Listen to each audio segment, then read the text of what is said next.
सभी को नमस्कार, आदाब, सत श्री अकाल, जय हिंद, जय भारत, जय जवान, जय किसान।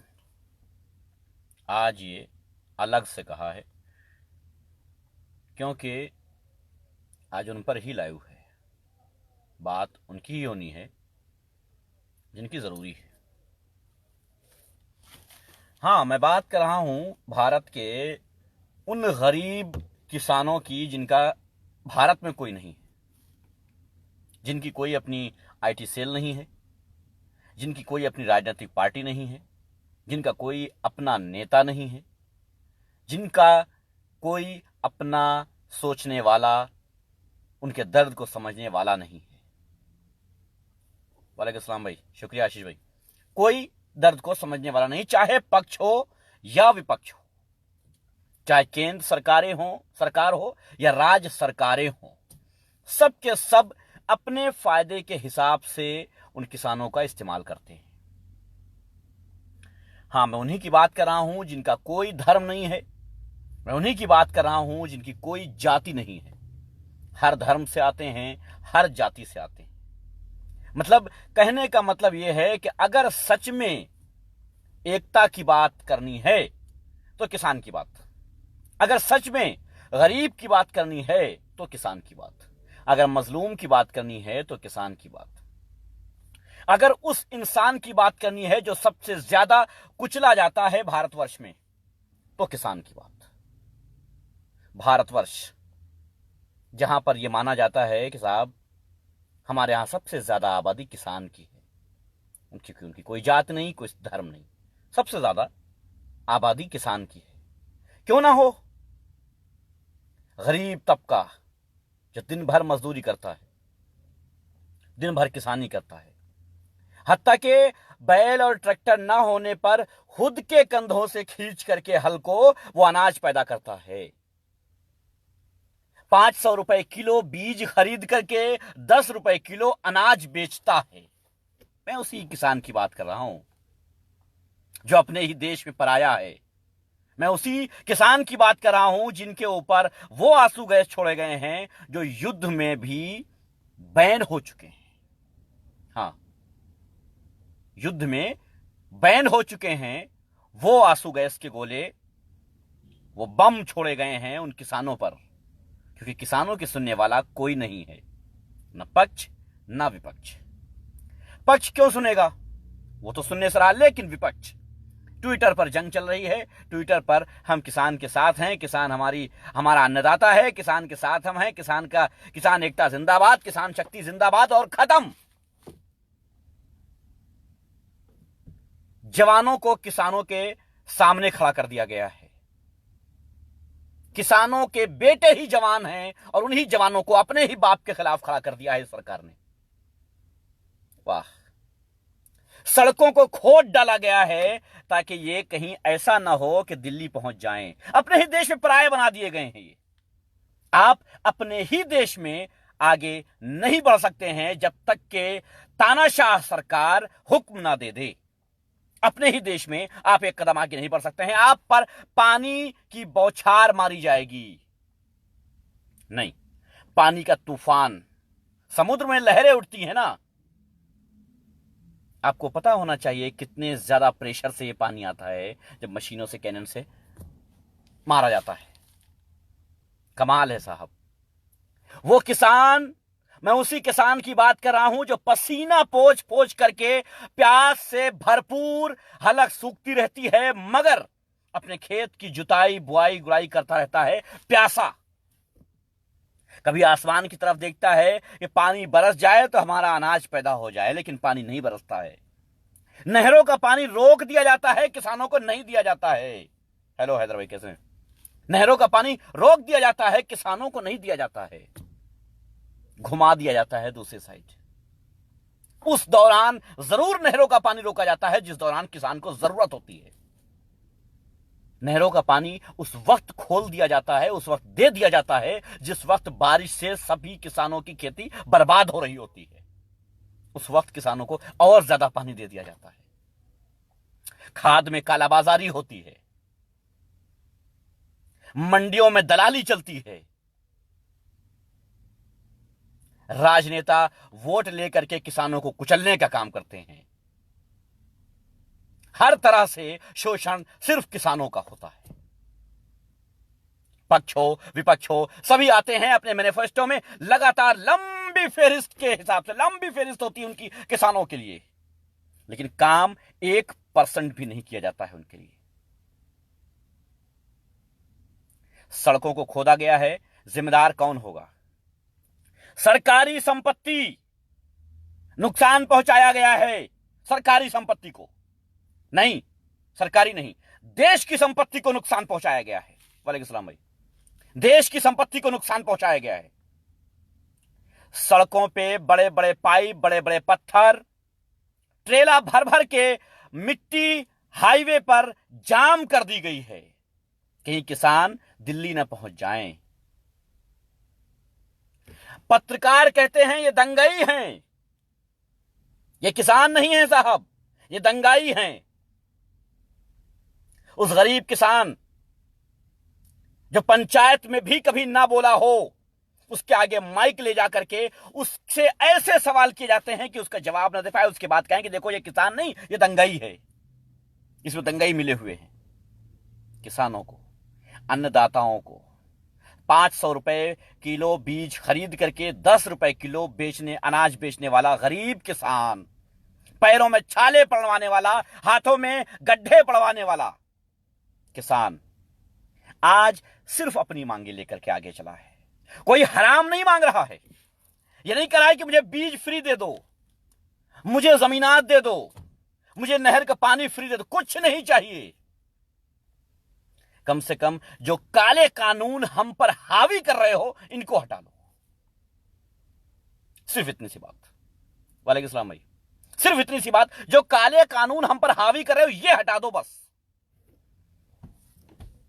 सरकारी रेट दिया जाता है 1800, 2000, उसके बाद भी 800, 700, 900, 1000 रुपए में अनाज बिकता है। खरीदने वाले खरीदते हैं, लेकिन सरकार कोई कार्रवाई नहीं करती है उन पर कि आखिर क्यों। बल्कि वही लोग खरीदते हैं जो सरकार के चेले होते हैं। सरकार खुद क्यों नहीं खरीदती है उस रेट पे? सरकार ये आसान क्यों नहीं कर देती है कि इतनी आसानी से लोग जाकर के वहां अनाज बेच के चले आवें? नहीं, सरकार क्यों करे? सरकार से क्या मतलब है? उसको तो सिर्फ वोट लेना है। जब वो विपक्ष में आएगी तब कहेगी हम किसानों के साथ हैं और किसानों की लड़ाई हम आखिरी दम तक लड़ेंगे। आखिरी दम कब तक होता है पार्टियों का पता है? पार्टियों का आखिरी दम होता है जब तक वो सत्ता में ना आ जाएं। बार बार कहते हैं कि हम किसानों की लड़ाई, गरीबों की लड़ाई आखिरी दम तक लड़ेंगे। आखिरी दम कौन सा? जब तक हम विपक्ष में हैं। जैसे ही हम पक्ष में आए समझो दम निकल गए, समझो दम निकल गए, हम पक्ष में आ गए, अब नहीं बोलेंगे हम, अब खामोश हो जाएंगे हम। वालेकुम सलाम भाई। नहीं भाई, कोई जरूरत नहीं शुक्रिया का, ये मेरा फर्ज है। किसानों के पास आईटी सेल नहीं है, उनके पास खरबों रुपए की आईटी सेल नहीं चल रही है साहब कि लोग आकर के हैशटैग चला देंगे, उनकी बातें दूर तक पहुंचा देंगे, सोशल मीडिया पर ट्रेंड कर जाएगा। ऐसा कुछ नहीं है। उनका साथ आप दे सकते हो जो उन्हीं किसानों के बोए हुए अनाज को खाते हो और हाथ पैर फैला के लेट करते तब बातें करते हो। आज बहुत सारे अंधभक्त, बहुत बड़ी तादाद है, या गोबर भक्त कहें, अगर एक बाप की सगी औलाद हो, पक्की वाली, अगर तुम कंफर्म हो, श्योर हो कि तुम्हारे बाप एक हैं, तो आज से अनाज खाना छोड़ दो। बोलो कि हमको किसानों से कोई राबता नहीं है, आज से हम वो चीज बिल्कुल इस्तेमाल नहीं करेंगे जो किसान पैदा करते हैं। चलो करो, चलो ये भी नहीं कर सकते, एक काम करो, खुद बुआई कर लो, उतरो मैदानों में, कहो किसानों से कि नहीं चाहिए तुम्हारी कोई मदद मुझे, हम खुद किसानी करेंगे जाकर के। अब है, हम खुद जाकर के किसानी करेंगे, हम गुड़ाई करेंगे, हम जुताई करेंगे, हम सिंचाई करेंगे, हम अनाज पैदा करके हम खुद खाएंगे। नहीं चाहिए किसानों का। हो एक बाप की औलाद। दोगलापन तो अंधभक्तों के अंदर कूट कूट के भरा हुआ है। जो गोबर खाते हैं ना, जो गोबर खाते हैं, वही आज किसानों के विरोध में खड़े हुए हैं। सिर्फ गोबर खाने वाले। जिस तरीके से किसानों पर लाठियां बरसाई जा रही हैं, जिस तरीके से उन पर आंसू गैस के गोले छोड़े जा रहे हैं जो युद्ध में भी बैन हो चुके हैं, वो बम जो युद्ध में बैन हो चुके हैं वो छोड़े जा रहे हैं किसानों पर। आखिर क्यों? इसकी अनुमति किसने दी है? रास्तों को जेसीबी से खोद डाला गया है। ये दुनिया में पहली बार है कि सरकार रास्ते में जाम लगा रही है और किसान जाम हटा रहे हैं।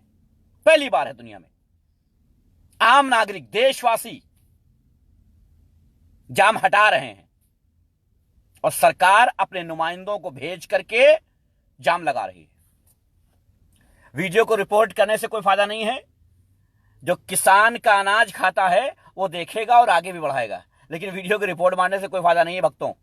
ठीक है, अभी एक साहब ने पोस्ट किया था, कमेंट्स किया था मुझे, शायद वो दो बाप के औलाद होंगे। हमने अपील किया था कि जहां आपको किसान मिले, हमारे जो मित्र हैं, हमसे जो रिलेटेड हैं, हमसे जो संपर्क में हैं, कम से कम वो लोग जहां उनको किसान मिले तो 2 वक्त की रोटी जरूर खिलाना। तुम 2 वक्त की रोटी खिलाओगे, तुम्हारा अनाज कम नहीं पड़ेगा, क्योंकि वही किसान जब आज ताकत रहेगी उसके अंदर ना, वही जाकर के फिर से अनाज पैदा करके तुम्हें खिलाएगा। इसलिए 2 वक्त की रोटी खिलाने में जरा से भी कोताही मत करना, जरा से भी कोताही मत करना, याद रखना इस बात को। लेकिन कुछ अंधभक्त हैं, कुछ मोदी भक्त हैं, कुछ पार्टी भक्त हैं जो आज भी किसानों के विरोध में लगे हुए हैं। क्यों? क्योंकि उनके नाजायज बाप ने विरोध जताया है, इसलिए उनके नाजायज बाप ने विरोध जताया है, इसलिए उनकी ये मजबूरी बन गई है कि वो ऐसा करें। अगर उनके बाप ये कह दें, नाजायज वाले की बात कर रहा हूं, ओरिजिनल बाप के बारे में बता दें कि साहब ये तुम्हारे बाप नहीं है, तो कहेंगे सही, बिल्कुल सही कहा तुमने, ये मेरे बाप नहीं है, मान जाएंगे ये अंधभक्त। क्योंकि इनको कोई फर्क नहीं पड़ता है, क्योंकि इन्होंने जिनको अपना बाप बनाया है उनकी मानना ही मानना है। वालेकुम सलाम। खैर, ये कोई बात नहीं है, अंधभक्त तो है ही है, गोबर भक्त। लेकिन जो लोग गोबर भक्त नहीं हैं, जो आजाद हैं, जो भारतवासी हैं, जो इस देश में रहते हैं और अनाज खाते हैं, जो इंसानियत का पैगाम देते हैं, जो भाईचारा चाहते हैं, जो 2 वक्त की रोटी खा करके हाथ पैर फैला के सोते हैं, उनको सोचना चाहिए कि आज हमें किसके साथ खड़े होना है। नहीं, पहले तो मुसलमानों के खिलाफ थी सरकार, फिर जवानों के खिलाफ हो गई, छात्रों के खिलाफ हो गई, आज किसानों के खिलाफ। कोई बचा है इस सरकार में जिनके खिलाफ सरकार न रही हो? कोई बचा है जिनके खिलाफ सरकार न रही हो? महिलाओं के खिलाफ सरकार है, जवानों के खिलाफ सरकार है, छात्रों के खिलाफ सरकार है, किसानों के खिलाफ सरकार है। जाति धर्म अलग अलग टारगेट किए जा रहे हैं, शिक्षा के खिलाफ है, रोजगार के खिलाफ है। कौन है जिसके साथ सरकार है? हाँ, है कुछ लोग जिनके साथ सरकार है, बेशक बहुत सारे ऐसे लोग हैं जिनके साथ सरकार है। जो अपने बाप 2 मान लेगा उसके साथ सरकार है। जहां असली बाप को छोड़ करके राजनेता को अपना बाप मान लिया, उसके साथ सरकार है। सरकार कहेगी साहब बिल्कुल आप बहुत अच्छी लाइन पे जा रहे हो, हम आपके साथ हैं, आपको सिर्फ मेरी चमचागिरी करनी होगी बस। लंबी दाढ़ी रख लेने से, मैं गरीब किसान का पुत्र हूं कह लेने से कोई फायदा नहीं है। अगर सच में इंसान हो तो तुम्हें चलकर आना चाहिए था किसानों के पास और पूछना चाहिए था तुम्हारी दिक्कत क्या है, तुम्हारी प्रॉब्लम क्या है, तुम्हारी समस्या क्या है। साहब ये कहना बहुत आसान है अपने मैनिफेस्टो में कि साहब हम किसानों के साथ हैं और आखिरी दम तक लड़ाई लड़ते रहेंगे। नवीन भाई नमस्कार, बिल्कुल करेंगे सर। वालेकुम सलाम भाई। आखिरी दम तक हम लड़ाई। कौन सा आखिरी दम भाई? सत्ता में हो आज, लाठियां बरसवा रहे हो, क्यों? किस वजह से? किसके खिलाफ? कोई मुसलमान है क्या? कोई हिंदू है क्या? कोई सिख है क्या? कोई ईसाई है क्या? नहीं, सब के सब किसान हैं। क्या मांग रहे हैं? फ्री बीज मांग रहे हैं? नहीं। फ्री पानी मांग रहे हैं? नहीं। जमीन मांग रहे हैं? नहीं। तुम्हारी ऐशो आराम मांग रहे हैं क्या? कुछ भी नहीं मांग रहे हैं। क्या मांग रहे हैं? क्या मांग रहे हैं भाई? ये कह रहे हैं कि साहब जो आपने काले कानून हम पर हावी किए हैं उनको हटा लो बस। सिर्फ काले कानून हटा लो। नवीन वर्मा जी, आपको चिंता हो रही है, नमस्कार बोला है आपको, प्लीज प्लीज एक बार फिर से इस वीडियो को सुन लीजिएगा, आपको बोला है प्लीज। लेकिन क्या बताएं साहब, कोई भी पार्टी हो, राजनीतिक पार्टी कोई भी हो, ट्विटर पर है, राहुल गांधी कहां हैं आज? मैदान में क्यों नहीं आ रहे हैं? किसानों के साथ क्यों नहीं खड़े हो रहे हैं? धरने प्रदर्शन में किसानों के साथ कदम से कदम मिलाकर क्यों नहीं चल रहे हैं? अखिलेश यादव कहां हैं? मायावती कहां हैं? ममता बनर्जी कहां हैं? नीतीश कुमार तो सत्ता में, तेजस्वी यादव कहां हैं? बाकी हर प्रदेश के लीडर कहां हैं? बड़े से बड़े किसान पुत्र, वो हनुमान बेनीवाल को सुनते हैं, बहुत बड़े किसान पुत्र हैं, वो कहां है भाई? हैं कहीं? दिख रहे हैं कहीं? नहीं, कहीं नहीं दिख रहे हैं, क्योंकि मरना किसान को है साहब। ये किसान मरेंगे, थकेंगे, थक के घर वापस जाएंगे और फिर रोते हुए वही किसानी करके, अनाज पैदा करके फिर हमारे मुंह तक पहुंचा देंगे। ये हमें मालूम है, इसलिए हम उनका साथ क्यों दें? हम इसलिए उनके साथ क्यों दें? हमें पता है कि आखिर में ये फिर से अनाज पैदा करके हमें हमारे मुंह तक पहुंचाएंगे नहीं वाला। जाहिर है हम उनका साथ नहीं दे सकते। तुम लोगों को एक बात तो समझ जानी चाहिए कि ये सरकार किसी की नहीं है। अब भी ना जगे तो फिर दिक्कत की बात है। पहले तो बोल दिया साहब एनआरसी और सीए मुसलमानों का मसला है, हम क्यों बोलें? हमारे भाई तो आ रहे हैं अफगानिस्तान से, पाकिस्तान से, बांग्लादेश से, हमारे भाइयों को लाने की बात हो रही है, हमारे धर्म को मजबूत करने की बात हो रही है। कोई बात नहीं साहब, सुन लिया आपकी, बहुत अच्छा। राम मंदिर का फैसला भी आ गया, बहुत अच्छी बात है। अब क्या मसला है? अब क्या मसला है? अब ये कौन है? क्या सिख हैं क्या ये सारे किसान? नहीं। ईसाई हैं क्या? नहीं। मुसलमान हैं क्या? नहीं। हिंदू हैं क्या? नहीं। बोले भैया सब हैं इसमें, हर जाति के, हर धर्म के, हर तबके के, हर गरीब आदमी इसमें मौजूद है। तब भी आप उनके साथ नहीं आएंगे, क्योंकि आपके नाजायज बाप ने अभी तक आपको आश्वासन नहीं दिया है। आपको अभी आश्वासन नहीं, आपको हुक्म नहीं दिया है कि आप सड़कों पर आइए। अभी क्या है ना, अभी लोग इंतजार कर रहे हैं हमारे राजनेता आवे और कहें कि हमारी पार्टी किसानों के साथ है और हम सड़क पे कल सुबह से निकलेंगे।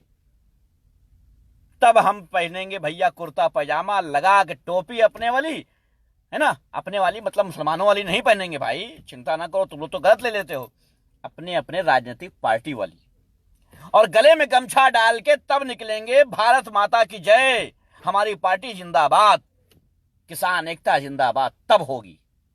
जब तक आपके नेता हुक्म नहीं देंगे तब तक आप सड़कों पर नहीं निकलेंगे। ये हार अगर होती है तो किसानों की नहीं है। अगर ये हार होती है, अगर ये हार होती है, होगी नहीं, लेकिन अगर होती है तो ये किसानों की हार नहीं है, भारत के हर नागरिक की हार है और हर इंसान के जमीर की मौत है। याद रखना इस बात को, हर इंसान के जमीर की मौत है। जमीर वाले इंसान बोलेंगे, आज ना बोले तो कब बोलेंगे? एक बात सोचो, ये किसान ठप हो जाएं, छोड़ दें किसानी, बंद कर दें किसानी, क्या करोगे तुम? अनाज कहां से लाओगे? बिजनेसमैन बन जाएं, सिर्फ किसान खरीदें और बेचें अनाज, क्या करोगे? कोई दूसरा धंधा देख लें, वो करें, किसानी छोड़ दें बस, क्या करोगे? कहां से लाओगे अनाज? विदेशों से लाओगे क्या? लाने की औकात नहीं है, लाने की औकात नहीं है। फिर कहां से लाओगे? भूखे मरोगे। अभी बहुत ज्यादा भूखे मर रहे हो और ज्यादा भूखे मरोगे। पैसा कितना भी हो तुम्हारे पास, दौलत कितनी भी हो तुम्हारे पास, तुम खरीद नहीं पाओगे अनाज, क्योंकि होगा ही नहीं। तुमको पता होना चाहिए कि डेली अनाज खाया जाता है तो खत्म होता है, बढ़ता नहीं है। खाने से खत्म होता है, बढ़ता नहीं है। एक सीजन, एक फसल अगर ना बोई जाए भारत में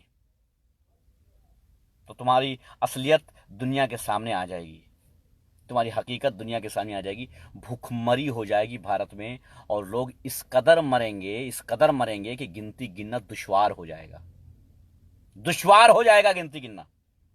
करना क्या है? सिर्फ एक फसल ना बोई जाए भारत में, बस असलियत ये है। तो सोच लो साहब, अब भी तुम्हें किसानों का साथ देना है या अपना मुंह छिपा करके अपनी पार्टी के नेता, अपने नाजायज बाप का सपोर्ट करके बैठे रहना है, उनके हुक्म की तामील करना है?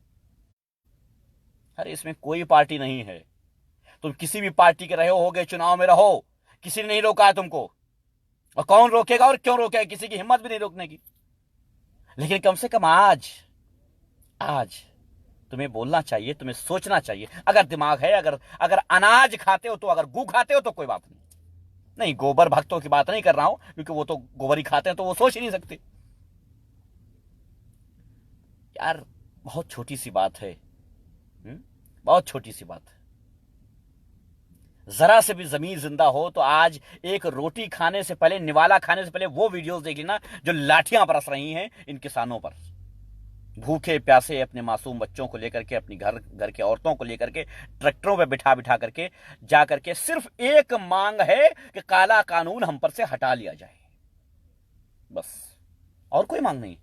वो फ्री में नहीं चाहते, हराम में नहीं चाहते तुम्हारी तरह, जिसे हर आदमी हराम में चाहता है कि हमें कॉलोनी मिल जाए, हमें बेरोजगारी भत्ता मिल जाए, हमें नेता से ये मिल जाए, हमें सरकार से वो मिल जाए। ये कुछ नहीं चाहते हैं।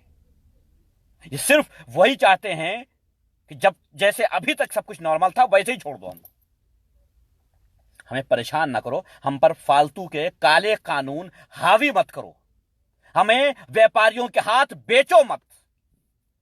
सिर्फ इतनी सी बात। और इतनी भी बात पे सरकार तैयार नहीं है। सरकार क्यों कर तैयार होगी? क्योंकि वो तो निजी है। पहले भारत सरकार कहीं लिखा हुआ था, देखते थे तो एक अच्छी फीलिंग होती थी, एक रिस्पेक्ट होती थी। आज भारत सरकार कहीं देखते हैं तो शर्म आती है। भारत सरकार कहीं लिखा होता तो शर्म आती है, गुस्सा आता है कि यहां पर भारत सरकार लिखा हुआ, मतलब कोई गुलाम होगा, कोई तानाशाह होगा, कोई इंसान नहीं होगा। भारत सरकार देख करके शर्म आती है। आज कहते हुए शर्म आती है कि हमारी भारत सरकार घटिया से घटिया, घटिया से घटिया सोच रखती है। क्या करें साहब, असलियत बोलने की आदत पड़ गई है। बोल देते हैं साहब। चारों तरफ जाल बिछा रहे लोग, शिकार करने के लिए तैयार। मगर साहब बात यह है ना कि जब तक जमीन जिंदा है तब तक तो करना ही पड़ेगा।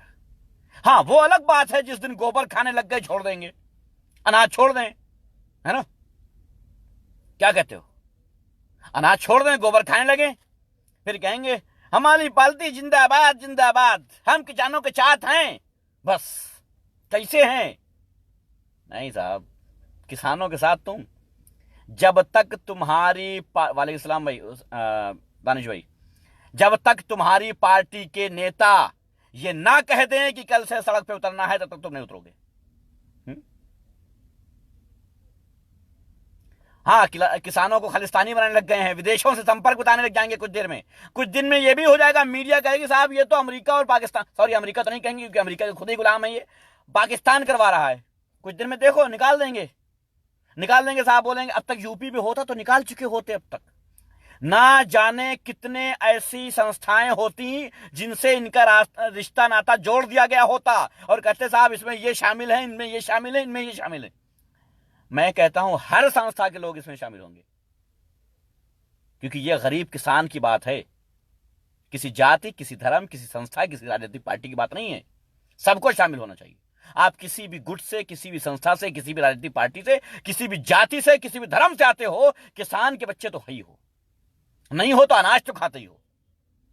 जो खाते हो उसको पैदा करने वाले के साथ अगर नहीं हो तो लानत है तुम्हारी शक्ल, तुम्हारी सोच और तुम्हारे मां बाप पर। गोबर भक्तों, एक बात याद रखना, अगर सच में एक जबान वाले हो, एक बाप वाले हो, तो आज से अनाज खाना छोड़ देना। ले लेना हल, कंधे पे निकल लेना, रख के उस कहना कि आज से हम खुद अनाज पैदा करेंगे और खुद खाएंगे, किसान जाए तेल लेने। बोल देना हिम्मत है तो। नहीं बोल पाओगे। वालेकुम सलाम भाई, नहीं बोल पाओगे, क्योंकि किसानी आसान नहीं होती है साहब। पसीना यहां का तलवे को छूता है, समझ रहे हो ना? ये तुम जिम करते हो ना, बॉडी बिल्डिंग करते हो, कभी जाओ हल खींच के देखो, पता चलेगा। हाथ से जब कटने लगेंगे तब पता चलेगा किसानी होती क्या है। जब लहलहाती खेती को आकर के जानवर चर जाएंगे तब पता चलेगा, तब मालूम पड़ेगा कि कितनी मेहनत करके इस फसल को तैयार किया था और जानवर आकर के इसको खा के चले गए। तब पता चलेगा असलियत, दर्द क्या होता है, तकलीफ क्या होती है। अरे किसान तो हर तरफ से मरता है, हर तरफ से मरता है। कहीं चोर चोरी करके फसल काट ले जाते हैं, कहीं जानवर चर जाते हैं, कहीं दुश्मन खुद काट ले जाता है, खुद चरा ले जाता है, कहीं कीड़े लग जाते हैं, कहीं सूखा पड़ जाता है, कहीं पानी आ जाता है, हर तरह से मर रहा है वो। कहीं खाद डुप्लीकेट मिलती है, तो कहीं खाद में कालाबाजारी होती है, तो कहीं फसल अच्छी नहीं मिलती है, तो कहीं फसल काटने के बाद बारिश हो जाती है, सब बह जाता है, कहीं तूफान आ जाता है। हर मुसीबत से ही किसान लड़ता है। और कभी नहीं कहता है, कभी नहीं कहता है कि हमें साहब दे दो पैसा क्योंकि हमारी फसल जानवर चर गए हैं, हमारी फसल चोर काट लेगा। कुछ नहीं। किसानों के फसल के बीमे पर करोड़ों रुपया, कई 100 करोड़ रुपया गबन कर लिया गया, धोखेधड़ी से बताया गया साहब बीमा करवा दिया गया सारी फसलों का। उसके बाद रुपया गायब हो गया, पता ही नहीं चला कहां चला गया। किसान को पता ही नहीं, उसके नाम का पैसा निकल गया। उसके खेत का बीमा हुआ, फसल का बीमा हुआ, उसके फसल घर पहुंची नहीं तब तक कि उसका बीमा खत्म हो गया। वहां ले गए दलाल, राजनीतिक पार्टियों से मिलकर के दलालों ने कई 100 करोड़ रुपया खा लिया। क्या मिला उनको? कुछ नहीं, कहीं कुछ नहीं मिला, और ना ही मिलता है, और ना ही वो मिलने की उम्मीद करते हैं। किसान कभी उम्मीद नहीं करता है कि उसको हराम का मिल जाए। वो जमीन का सीना फाड़ के अनाज पैदा करता है, जमीन का सीना फाड़ के। वो नहीं कहता है कि हमें हराम दे दो, हमें खाद फ्री दे दो। कहां आज तक किसी एक किसान ने आज तक मांग की हो तो बताओ? किसी एक किसान ने मांग की हो कि हमें खाद फ्री दे दो तो बताओ? नहीं। किसी ने कहा है हमें बीज फ्री दे दो? 500 रुपए किलो बीज बिकती है, 10 रुपए किलो धान बिकता है। बोलो क्यों? क्या वजह है किसी के पास इसका जवाब? ये कालाबाजारी क्यों हो रही है? 500 रुपए किलो वही अनाज आज क्यों बिक रहा है जो ये 10 रुपए किलो बेचते हैं? लेकिन क्या है, उसके ऊपर एक मोहर लग जाती है, एक सील लग जाती है, फला फला से प्रमाणित है, फला फला कंपनी की है, बात खत्म। यानी दलाल जो बैठे हैं वो 100 गुना रेट ले लेते हैं।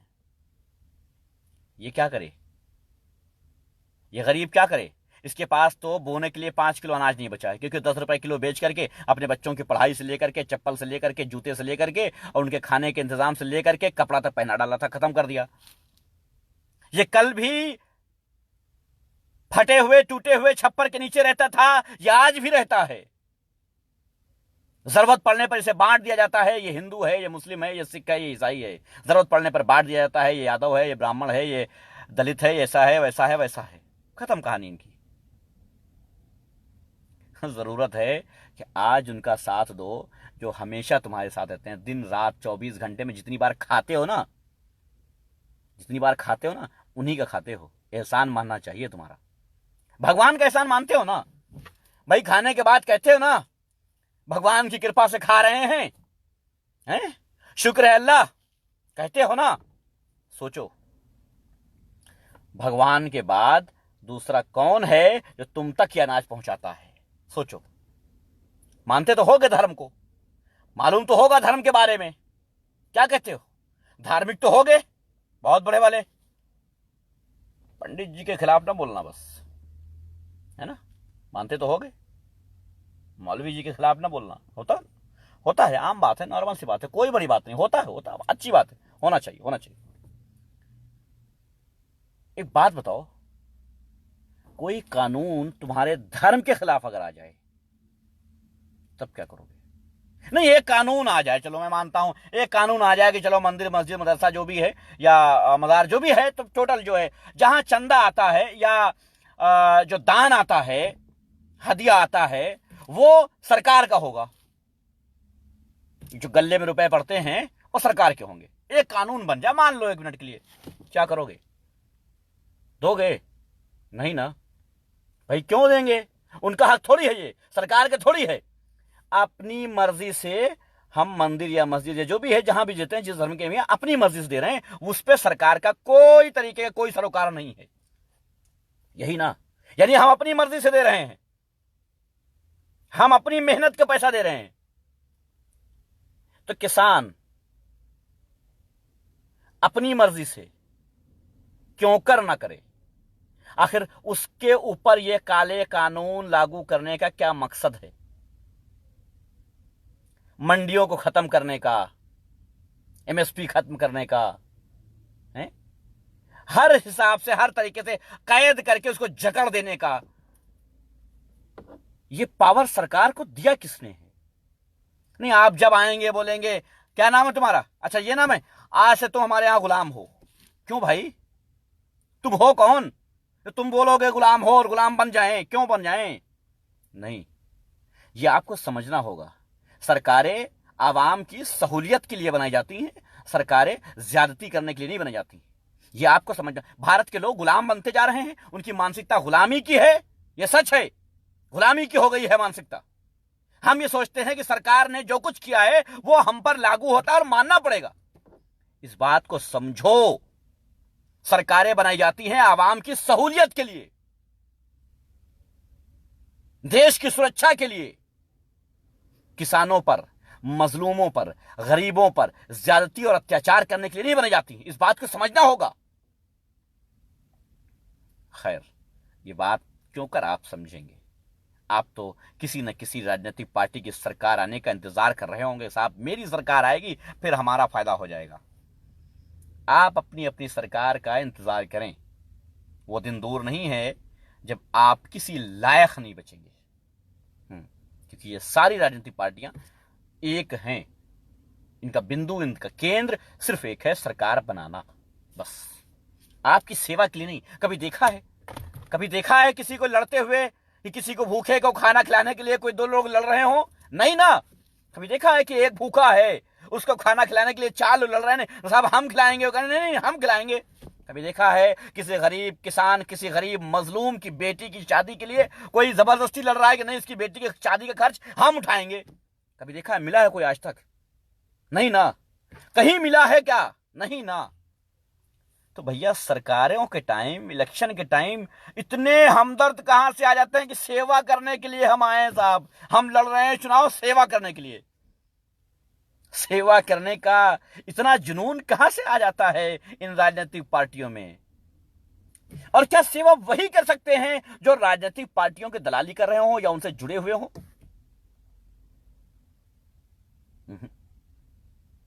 ये एक किसी तरीके के पहचान की क्या जरूरत है कि फला पार्टी से ये हैं सेवा करने वाले? थैंक यू भाई। क्यों भाई?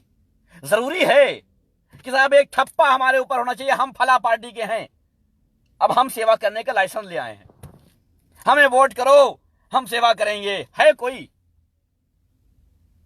भाई आओ, किसी भी गरीब मजलूम की बेटी की शादी हो रही है, लड़ो। है जुर्रत तुम में, हिम्मत, हम उठाएंगे खर्चा इसका, हम उठाएंगे। लड़ो, चार लोग देखें, हम भी खुश हो जाएंगे, देशवासी भी खुश हो जाएंगे कि साहब यार क्या चार आदमी बड़े जबरदस्त हैं यार। एक गरीब बेटी की बात आई, चार लोग खड़े हो गए, साहब हम करेंगे, हम करेंगे, हम करेंगे, खर्चा हम उठाएंगे, हम उठाएंगे, हम उठाएंगे। नहीं, तब नहीं, मजा नहीं आएगा। जब इलेक्शन आएगा तब कहेंगे कि हमसे बड़ा हमदर्द तुम्हारा कोई नहीं है और हम तुम्हारी सेवा करने के लिए आए हैं। हम बहुत गरीब किसान के बेटे हैं, बहुत मजलूम हैं, बहुत गरीब हैं, हम तुम्हारी सेवा करने आए हैं। हम तो किसान पुत्र हैं, हम तो गरीब हैं, हमारी माँ बर्तन धुलती थी और हम आए हैं तुम्हारी सेवा करने। हमने गरीबी देखी है इसलिए गरीबी की सेवा करेंगे, गरीबों। अरे वाह, क्या जुकराई है, क्या नौटंकी है, असलियत से दूर। और आप सब वोटर्स कभी सोचा है असलियत? वो आपकी सेवा कर रहे हैं या खुद मेवा खा रहे हैं? कभी सोचा है? कभी क्या सोचा है? नहीं ना। सोचो। अगर दिमाग है, अगर मुंह में अनाज जाता है तो सोचना जरूर, और नहीं जाता है, अगर गोबर जाता है तो मर्जी आपकी। साहब गोबर खाते रहिए, हमें कोई दिक्कत की बात नहीं, हमें कोई दिक्कत की बात नहीं है, आप गोबर खाते रहिए। हमारे जो मित्र हैं, हमसे जो संपर्क में हैं, हमारे जो मानने वाले हैं, हमारे जो जानने वाले हैं, उनसे एक रिक्वेस्ट है, आपको कहीं भी कोई भी किसान इस आंदोलन में मिल जाए, उसकी मदद जरूर करना। जो सोशल मीडिया पर एक्टिव लोग हैं, उनसे एक रिक्वेस्ट है कि इनकी आवाज जरूर बनना, क्योंकि इनके पास कोई आईटी सेल नहीं है। इनकी आईटी सेल आप हो, इनकी ताकत आप हो, याद रखना। वरना ये दलाल मीडिया या सरकारी मीडिया इनके प्रदर्शन को, इनके आंदोलन को, इनकी शक्ति को, इनको ताकत को कब के कुचल के निकल जाएगी। इसलिए याद रहे कि इनकी ताकत बनना है, ताकि इनको ये पता रहे कि ये अगर वहां सड़कों पर निकले हैं तो यहां कोई मौजूद है उनका दिफा करने के लिए, उनकी आवाज बनने के लिए, उनके साथ खड़े होने के लिए, दुनिया को ये बताने के लिए कि ये हक पे हैं, ये हक पे हैं, ये जुल्म के खिलाफ हैं, ये बताने के लिए। याद रखना इस बात को। अगर जरा से भी गैरत होगी तो इस बात को समझना। अगर गलत हूं तो गालियां देना। अंधभक्तों की कोई जरूरत नहीं है, जितनी गालियां देना होगा दे लेना। एक बाप की औलाद हो तो अनाज खाना छोड़ देना, बाकी सब तुम्हारी मर्जी, तुम जो कहोगे हम करेंगे। तुम अनाज खाना छोड़ दो बस। किसान की मेहनत से पैदा किया गया अनाज छोड़ दो तुम, अगर एक बाप की औलाद हो, और कहो कि हमारी राजनीतिक पार्टी जो अनाज पैदा करेगी वो हम खाएंगे। अगर है हिम्मत, है जुर्रत तो आओ मैदान में, फिर हम पूछते हैं तुमसे, फिर हमसे तुम पूछना, तब मजा आएगा। कि लड़ाई मर्दों में होती है, जंग मर्दों में होती है। कभी देखा है एक तरफ मर्द और दूसरी तरफ छक्के? कभी देखा है क्या? नहीं ना। मर्दों के बीच होती है ना, तो आओ मर्दानगी से और कहो कि हम नहीं खाएंगे किसानों का पैदा किया गया अनाज, और करेंगे विरोध किसानों का। साहब ये दोगलापन बहुत अच्छा है कि हम अनाज भी खाएंगे और दोगलाई भी करेंगे। नहीं, जिसका खाते हो उसकी थाली में छेद करना तो तुम्हारे बाप दादाओं की विरासत रही है, क्योंकि तुम राजनीतिक पार्टी से जुड़े हुए हो। आप किसी भी संस्था से हो, आप किसी भी गुट से हो, आप किसी भी जाति से, किसी भी धर्म से हो, किसी भी राजनीतिक पार्टी से हो, आज आपको एक होना बहुत जरूरी है। इस किसानों के आंदोलन में आपको ये बताना जरूरी है कि हम सब किसान के साथ हैं, क्योंकि उनके ऊपर ये काले कानून अगर लागू हो गए तो याद रखना कि भूखे सिर्फ किसान नहीं मरेंगे, भूखे आप भी मरोगे। किसान से तो मनमर्जी रेट खरीद लेंगे ये अनाज, व्यापारी, दलाल, और उसके बाद क्या करेंगे? ये अपनी मनमर्जी से बेचेंगे। जो आज 40 रुपए किलो आटा खरीद के खा रहे हो, 50 रुपए किलो आटा खरीद के खा रहे हो, 200 रुपए किलो आटा खाओगे, समझ में आ जाएगा असलियत क्या है। अभी वक्त है, समझ जाओ, संभल जाओ। ये एनआरसी और सीए नहीं है, ये किसी जाति, किसी धर्म की बात है, किसी खास लोगों की बात है, ये सब की बात है। ये हर एक इंसान की बात है, गैरतमंद इंसान की बात है, जिंदा जमीर वालों की बात है। अगर जमीर जिंदा है सच में तो स्वागत है। लाइव बहुत लंबी हो चुकी है, अब हमें भी निकलना चाहिए, क्योंकि ज्यादा लंबी हो जाएगी तो आप सोचोगे लो यार ये तो बहुत लंबा कर देते हैं, है ना।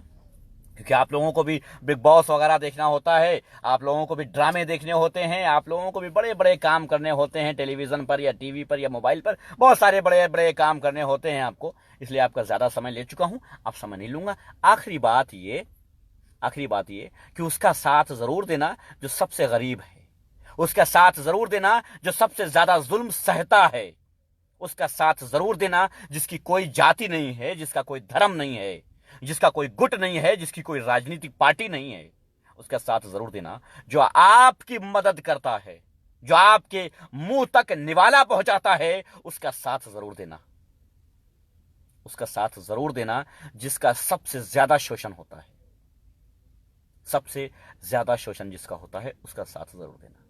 आज अगर उसका साथ ना दिया तो उनके दिलों से निकली हुई आह देश को तो नहीं कहेंगे लेकिन आपको तबाह कर देगी, और आपको तबाह कर देगी तो इतना याद रखना कि तो आपसे ही देश बनता है।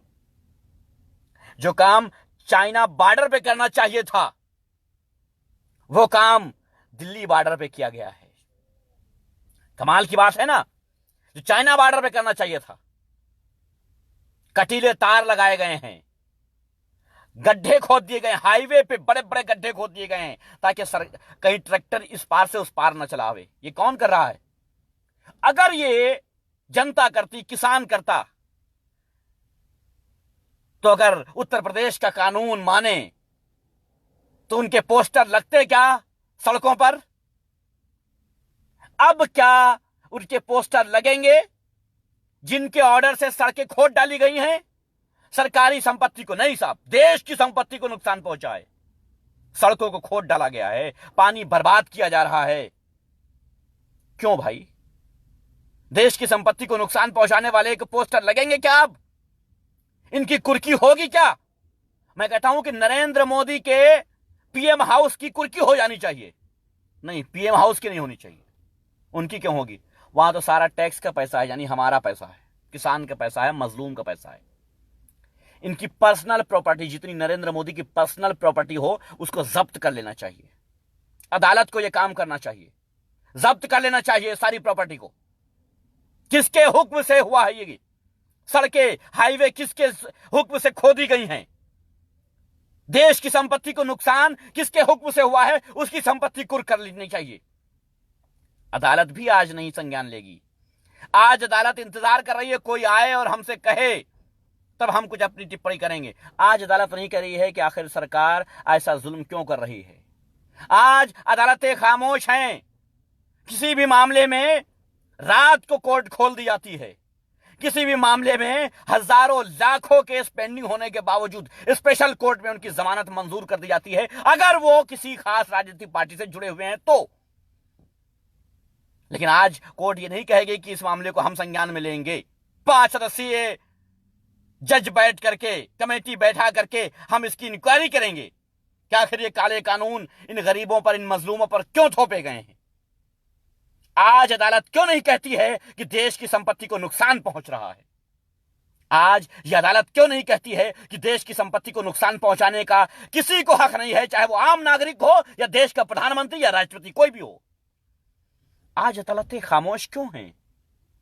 कहां हैं इंसाफ की देवियां, इंसाफ के देवता कहां हैं आज? कहीं उनके आंखों पे नोटों की पट्टी तो नहीं बंधी है?